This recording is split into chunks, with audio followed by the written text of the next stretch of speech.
Para saudara dan saudari yang Tuhan cintai, selamat pagi dan selamat bertemu lagi dalam renungan harian dari Paroki Santo Petrus dan Paulus Argapura, hari Selasa tanggal 15 Juni 2021, dalam masa biasa yang ke-11. Mengawali hari yang baru ini, kita sudah mendengar dan merenungkan sabda Tuhan. Marilah sebelum kita mendengar dan merenungkan sabda Tuhan, kita berdoa. Dalam nama Bapa dan Putra dan Roh Kudus. Amin. Allah Bapa sumber belas dan cinta kasih, berkenanlah mengukir putramu dalam hati kami, dan ajarilah kami melaksanakan cinta kasih-Nya, sebagaimana telah diberikan teladannya oleh putramu Yesus Kristus, Tuhan dan pengantara kami, kini dan sepanjang segala masa. Amin. Para saudara dan saudari yang Tuhan cintai, sabda Tuhan yang hendak kita dengar dan akan kita renungkan untuk mengawali hari yang baru ini, hari Selasa 15 Juni 2021, diambil dari Injil Matius pasal 5 ayat 43 sampai 48. Tuhan bersamamu. Inilah Injil Tuhan kita Yesus Kristus menurut Santo Matius. Dalam khotbah di bukit, Yesus berkata, Kalian telah mendengar bahwa disabdakan, kasihilah sesama manusia dan bencilah musuhmu. Tetapi aku berkata kepadamu, kasihilah musuh-musuhmu dan berdoalah bagi mereka yang menganiaya kalian. Karena dengan demikian kalian menjadi anak-anak Bapamu di surga. Sebab Ia membuat mataharinya terbit bagi orang yang jahat dan juga bagi orang yang baik. Hujan pun diturunkannya bagi orang yang benar dan juga bagi orang yang tidak benar. Apabila kalian mengasihi orang yang mengasihi kalian, apakah upahmu? Bukankah pemungut cukai juga berbuat demikian? Dan apabila kalian hanya memberi salam kepada saudaramu saja, apakah lebihnya dari perbuatan orang lain? Bukankah orang yang tak mengenal Allah pun berbuat demikian? Karena itu, kalian harus sempurna, sebagaimana Bapamu di surga sempurna adanya. Demikianlah sabda Tuhan.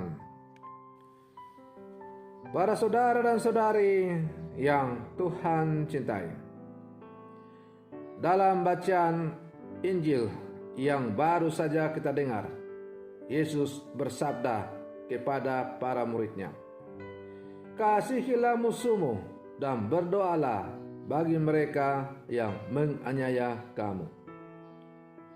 Ungkapan tersebut tidak hanya ditunjukkan kepada ke-12 rasul, tetapi juga kepada kita semua, para pengikut-Nya, termasuk kita yang hidup di zaman sekarang. Perintah Yesus pada hari ini memang tidak mudah untuk dilaksanakan, gampang untuk diucapkan, tetapi untuk melaksanakannya sungguh susah. Karena dalam kehidupan nyata kita memiliki kecenderungan untuk melakukan hal-hal yang sebaliknya, antara lain membenci musuh, menjauhi orang yang dianggap cacat dalam masyarakat, membuat sesama kita menderita, dan bahkan mendoakannya agar cepat pergi dari dunia ini atau mati.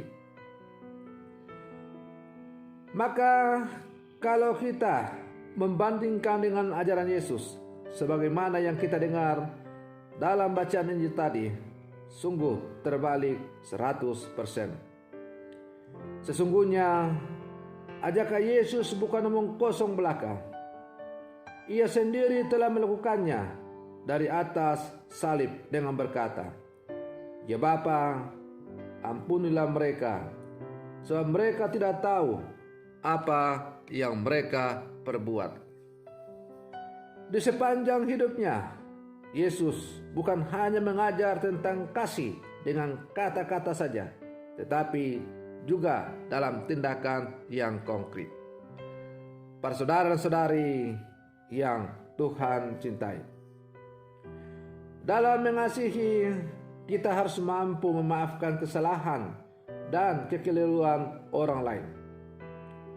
Dalam mengasihi, kita juga mesti menyadari bahwa kita adalah gambar dari Sang Pencipta dan selalu memiliki benih kebaikan di dalam hatinya. Sejahat-jahatnya manusia, pasti di dalam hatinya ada sesuatu yang baik. Belajarlah dari ayam yang selalu mencari makanannya di tempat-tempat sampah. Sampah yang sudah dibuang oleh manusia dihindari karena berbau busuk, bahkan mungkin bisa mendatangkan penyakit bagi manusia kalau hidup di sekitar sampah karena mencium baunya.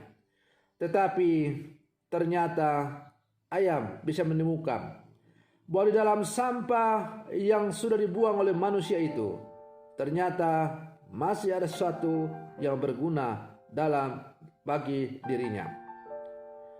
Maka bagi kita manusia yang ciptaan Allah, punca ciptaan dari Allah, kita harus yakin dan percaya bahwa meskipun dalam diri kita masing-masing ada begitu banyak sampah yang berbau busuk oleh karena dosa, tapi yakin dan percayalah bahwa sesuatu yang baik yang ditanamkan oleh Allah tetap ada dan tak akan hilang dari dalam hati manusia. Hanya saja bahwa kebaikan yang ditanamkan dalam diri manusia itu tidak muncul keluar karena dikalahkan oleh kecenderungan hati kita untuk jatuh ke dalam dosa. Para saudara dan saudari yang Tuhan cintai, karena itu Yesus mengajak kita bahwa salah satu cara untuk menggali potensi kebaikan yang ada dalam diri sama adalah dengan mengampuni, memaafkan mereka yang menyakiti kita. Kita merangkul mereka sebagai saudara dan saudari, dan dengan demikian maka yang namanya kejahatan itu pasti akan hilang musnah, karena tidak ada lagi orang yang saling balas-membalas dalam kehidupan ini. Para saudara dan saudari yang Tuhan cintai, tujuan utama kehidupan manusia sebagai orang percaya adalah mencapai kesempurnaan di dalam Allah. Maka tadi dalam bacaan Injil pada bagian terakhir, Yesus mengatakan, "Hendaklah kamu sempurna sama seperti Bapamu yang di surga adalah sempurna." Kalau kita mau menjadi sempurna, maka kesempurnaan itu bukanlah sesuatu yang jatuh dari langit. Percaya saja kepada Yesus tidak cukup.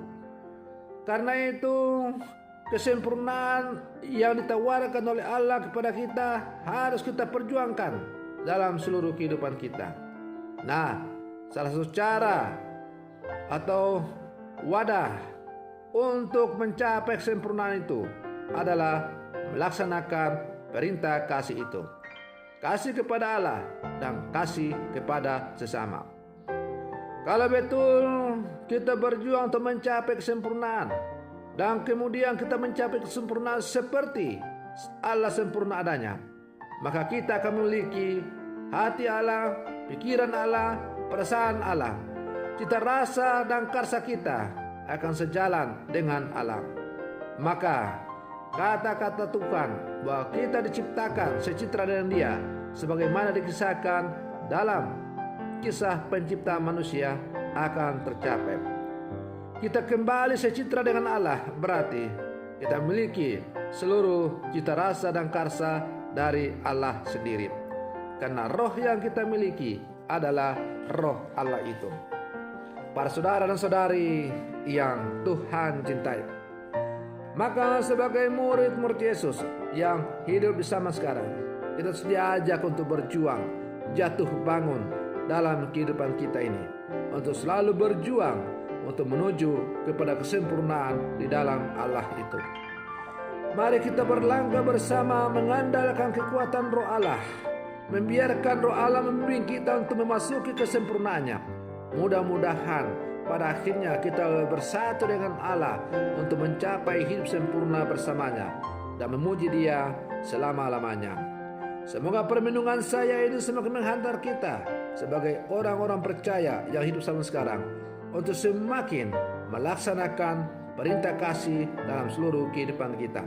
Kasih kepada Allah dan kasih kepada sesama. Semoga demikian. Selamat pagi. Tuhan Yesus memberkati.